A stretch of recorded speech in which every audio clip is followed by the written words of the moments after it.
வணக்கம். நான் ஜோசியர் ஹர்தாஸ் பாரதி பேசுகிறேன். வேலூர் மாவட்டம் சத்துவாச்சேரியில் நான் ஜோசியராக இருக்கேன். இப்போ 6/3/2026 சனிப்பெயர்ச்சி ஒன்று இருக்குது அப்படின்ற மாதிரி சொல்லிட்டு இருக்காங்க. நிறைய யூடியூப் சேனலில் கூட அதை பற்றி பேசிகிட்டு இருப்பாங்க. நீங்களும் பார்த்துருப்பீங்க. பஞ்சாங்கத்தை போட்டிருக்காங்க.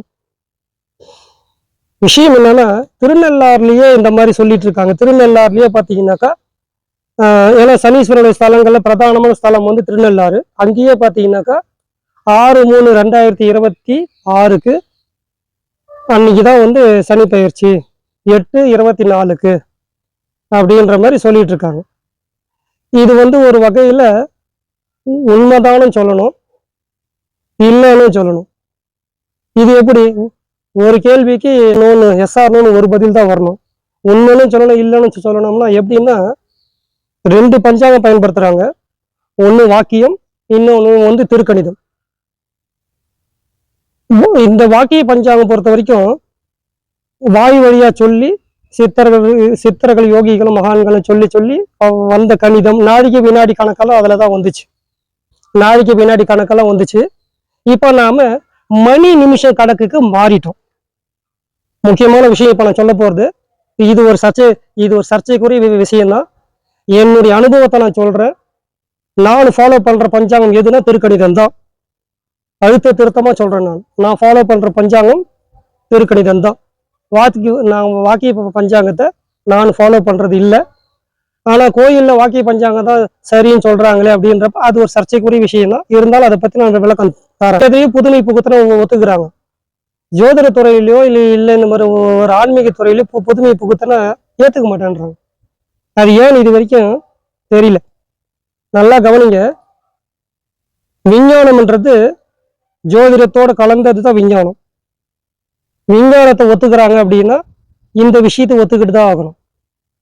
ஏன் அப்படி சொல்றேன் அப்படின்றப்போ, இப்போ விஞ்ஞானம்ன்றது ஒரு கண்டுபிடிப்புன்றது அதாவது மாறுதலுக்கு உட்பட்டது. நல்லா கவனிக்கணும். ஒருத்தர் ஒரு விஷயத்தை கண்டுபிடிப்பாரு. கட்டத்து மேல இது சரியில்லை, தவறான கருத்துன்ட்டு இன்னொருத்தர் அதை கண்டுபிடிக்கிற வழக்கமும் இருந்திருக்கு. உதாரணத்துக்கு ஒரு காலத்துல பூமி தட்டையா தான் இருக்குன்னு தான் சொல்லிட்டு இருந்தாங்க. தட்டையா தான் இருக்கு. அதுக்கப்புறம் கோப்பர் நிக்காலஸ் ஒருத்தர் தான் பூமி உருண்டையா இருக்குன்ற விஷயத்தையும் அவர் எடுத்துட்டு வந்தார். அப்போ தட்டையா இருக்குன்ற விஷயம் கண்டுபிடிச்சவரும் விஞ்ஞானி தான். ஆனா அது இல்ல உருண்டையா இருக்குன்னு கண்டுபிடிச்சவரும் விஞ்ஞானி தான். அப்ப இது மாறுதலுக்கு உட்பட்டு இருக்கு. நடைமுறையில் எது ஒத்து வருதோ அதை ஃபாலோ பண்ணணுன்றது முக்கியமான விஷயம். விஞ்ஞானப்படி நாம சொல்லணும்னா சில கிரகங்கள் இப்போ மாறுபட்டு தான் இருக்கு. அதை வச்சு கணிக்கப்பட்டதான் திருக்கணிதம்னு பேரு. ஏன் மத்திய அரசே ஒரு பஞ்சாங்கம் வெளியிடுது. இது எத்தனை பேர் தெரியும் தெரியல. ஜோதிட துறையில் இருக்கிற ஜோசியருக்கே தெரியுமான்னு தெரியல. அந்த பஞ்சாங்கத்து பேர் ராஷ்டிரிய பஞ்சாங்கம்னு பேரு. திரும்பவும் சொல்ற, நம்மளுடைய சென்ட்ரல் கவர்மெண்ட் மத்திய அரசு ஒரு பஞ்சாங்கம் வெளியிடுது.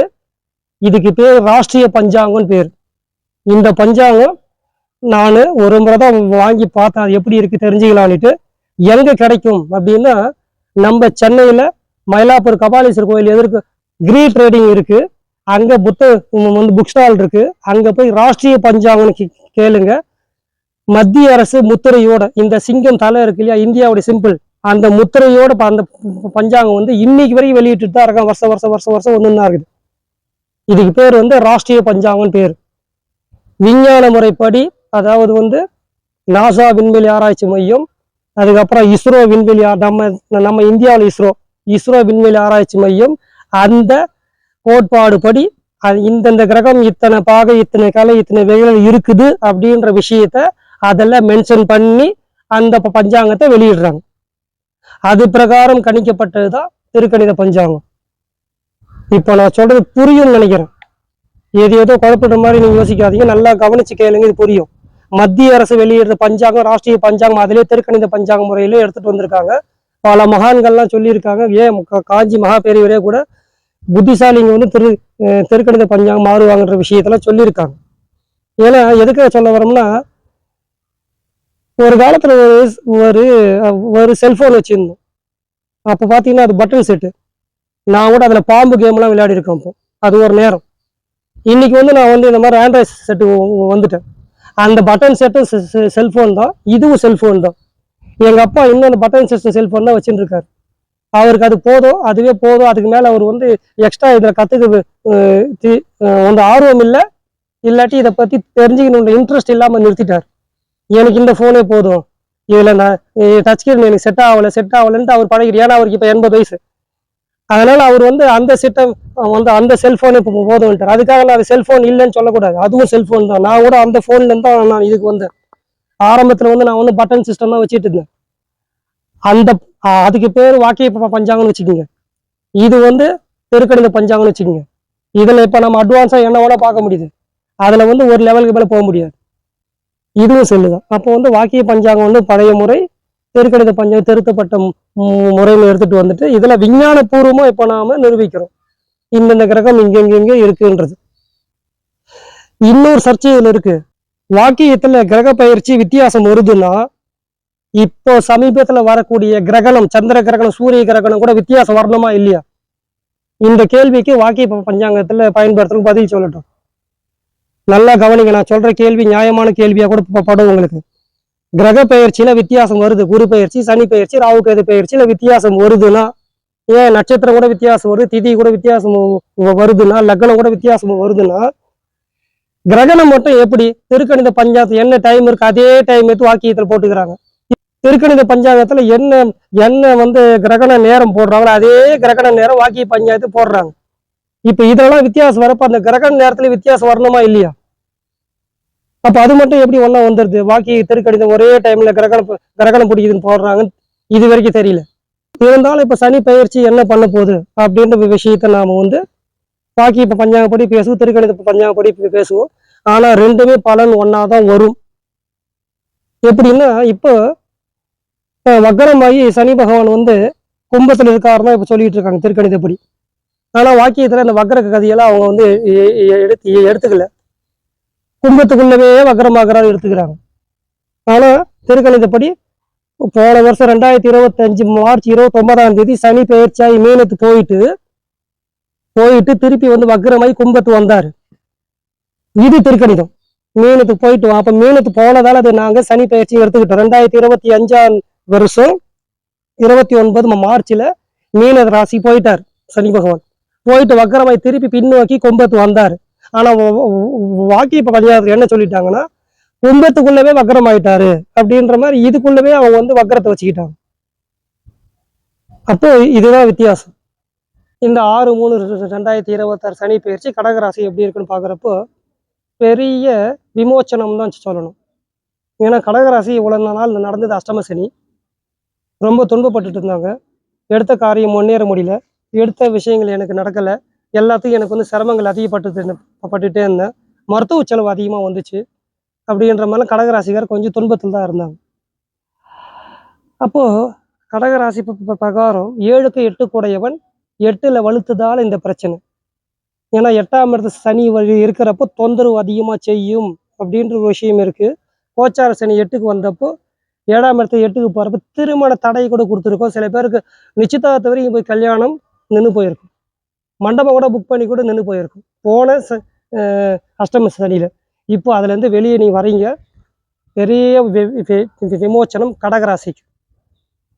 ரிஷபராசிக்கு அடுத்தது கடகராசி தான் நன்மை செய்ய போது சனி பயிற்சி. ஏன்னா உங்கள் ராசிக்கு 9ஆம் வீட்டுக்கு வராரு அவர்.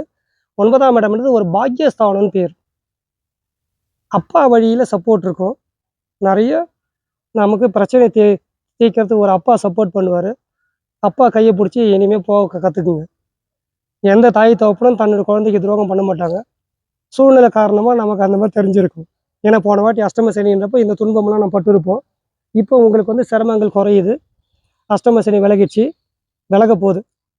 அப்போது 9ஆம் சனி வரப்போ தகப்பன் வழி பிதுராஜ்ய சொத்துக்கள் தானாக உங்களுக்கு வந்து அப்பா வழி சொத்துக்களில் பிரச்சனை இருந்தால் அதில் தீரத்து வாய்ப்புகள் நிறைய இருக்குது. இதுக்கப்புறம் சனி வந்து பார்த்திங்கன்னா 11ஆம் வீட்டை பார்ப்பார் கடகராசி. 11ஆம் வீடு ஒரு நல்ல இடம், அதுவும் சுக்கிரன் வீடு. ரிஷபம் வந்து சனிக்கு நட்பு வீடு. அதனால் அந்த வீட்டை பார்க்குறப்ப அவர் நன்மையை தான் செய்ய போகிறாரு, அபரிவிதமான பலனை கொடுக்க போகிறாரு. 11ஆம் வீட்டுடைய நன்மைகளை அவெல்லாம் செய்வார், லாபஸ்தானத்தை கொடுப்பாரு, தொழில் ரீதியாக முன்னேற்றத்தை தரத்தும் வாய்ப்பு இருக்குது. சொந்த தொழில் செய்கிறவங்களுக்கு இப்போ நல்லது பண்ண போகிறார் இந்த ஒரு 2.5 வருஷம். நல்ல விஷயம்தான் அது.